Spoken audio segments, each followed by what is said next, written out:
ज्ञान नाही विद्या नाही ती घेण्याची गोडी नाही. ज्ञान नाही विद्या नाही ती घेण्याची गोडी नाही. बुद्धी असून चालत नाही तयास मानव म्हणावे का? ओळखलं का मला? मी सावित्री ज्योतिराव फुले. सातारा जिल्ह्यातील खंडाळा तालुक्यातील नायगावच्या खंडोजी नवसे पाटलांची मी कन्या.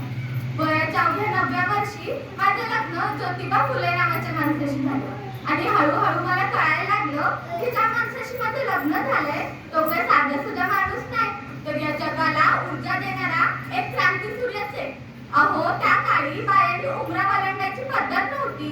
बाईच्या जातीनं कसं आपण बरं, आपलं घर बरं आणि घरातली माणसं. स्त्री पुरुष उच्च नीच असा लय भेदभाव होता. पण या सर्वांवर एकच उपाय होता, ते म्हणजे शिक्षण. शिक्षणाचा ध्यास हा एकच पिता ज्योतिबांच्या मनात होता. एकदा आता शिक्षणाचा प्रसार करत असताना फरान नावाचा ब्रिटिश मॅडम त्यांना म्हणाला, मिस्टर फुले, तुम्हाला शिक्षणाचा प्रसार करायचा आहे ना? So educated woman first, because if woman educated the whole house will be educated. पण तुम्ही माणसं वुमनला घराच्या बाहेरच पडू देत नाही. सो बॅड मिस्टर फुले.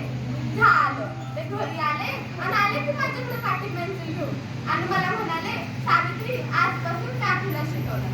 आणि आजचं सुरू झालं माझं शिक्षण. काना, मात्रा, वेलांटी, आकार, उकार, बेकेटे, बेदून चार हात त्रास. मी लिहायला शिकले, वाचायला शिकले आणि मग काव्य सुद्धा रचू लागले. त्यानंतर 1 जानेवारी 1848 मध्ये पुण्यातील भिडेवाड्यात आम्ही मुलींची पहिली शाळा सुरू केली आणि मी पहिली शिक्षिका आणि मुख्याध्यापिका सुद्धा. पण समाजाचं मात्र धर्म बुडाला म्हणून बोलले तुझी सुरीच होती.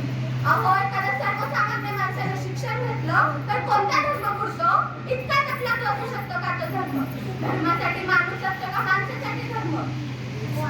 एकदा मी शाळेत जात असताना एक माणूस मला येऊन म्हणतो कसा, एक आधी आमच्या पोरी बाईंना शिकवणं बंद कर. तुला तुझे अब्रू प्यारे आहे हे शिक्षण करायची त्याला माहीत नसावं की आम्ही सुद्धा ज्योतिराव पैलवानांच्या पत्नी आहोत. ते अशी घेतली सरकार लावली त्याच्या कानाखाली आणि सुनावलं, आज आल्यास थोबाड फुटले, उद्या जर पुन्हा आल्यास ना तर तुझ्या रक्ताने ही धरती रंगत.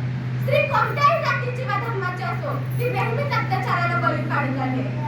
अहो, स्त्रीचा नवरा मारला म्हणून तिने सतीला जायचं. आपला नवरा मारला यात तिचा काय दोष?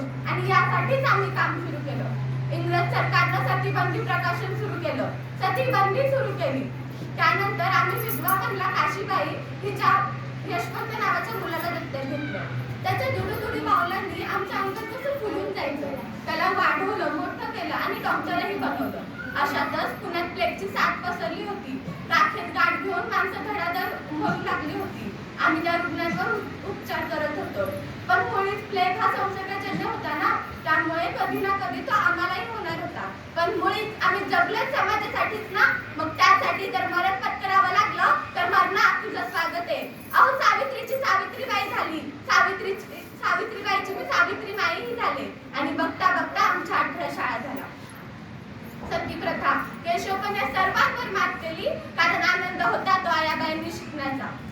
म्हणूनच म्हणते की विद्येविना मती गेली, मतीविना नीती गेली, नीतीविना गती गेली, गतीविना वित्त गेले, वित्तविना क्षत्र खचले. इतके अनर्थ एका विद्येने केले, इतके अनर्थ एका विद्येने केले.